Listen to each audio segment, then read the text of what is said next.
घरफोडीच्या चौकशीसाठी अल्पवयीन भावाला ताब्यात घेतल्यानं 23 वर्षीय बहिणीनं हातावर ब्लेडने चिरा मारून आत्महत्येचा प्रयत्न केल्याची घटना समोर आली आहे। ही थरारक घटना हुडकेश्वर पोलीस ठाण्यात घडली आहे।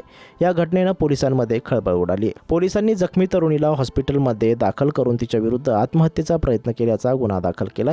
हेड कॉन्स्टेबल विकास रमेशराव इंगळे यांनी दिलेल्या तक्रारीवरून हा गुन्हा दाखल करण्यात आला।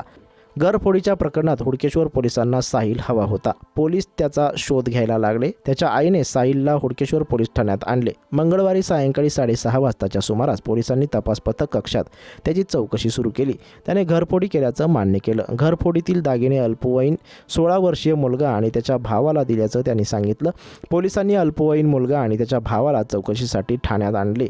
यावेळी त्यांची बहीणही सोबत आली। साहिलने चोरीचे दागिने दिले। ते नकली असल्याने मी दागिने टिनावर फेकले। दागिने आणून देतो असे अल्पवयीन मुलाने पोलिसांना सांगितले। याच दरम्यान त्याची बहीण तपास पथक कक्षासमोर आली। माझ्या भावाला सोडून द्या, त्याने काही केलेलं नाही। तुम मेरे भाई को गुन्हे में क्यों डाल रहे हो, उसका कोई दोष नहीं है असं म्हणत ती आरडाओरडा करायला लागली। याच दरम्यान तिनं ब्लेडनं आपल्या उजव्या हाताच्या मनगटावर चिरा मारून आत्महत्येचा प्रयत्न केला। महिला पोलिसांनी वेळीच धाव घेत तिच्याकडील ब्लेड हिसकावले। तिला मेडिकलमध्ये दाखल केले। पोलिसांनी आत्महत्येचा प्रयत्न केल्याचा गुन्हा दाखल करून तपास सुरू केलाय।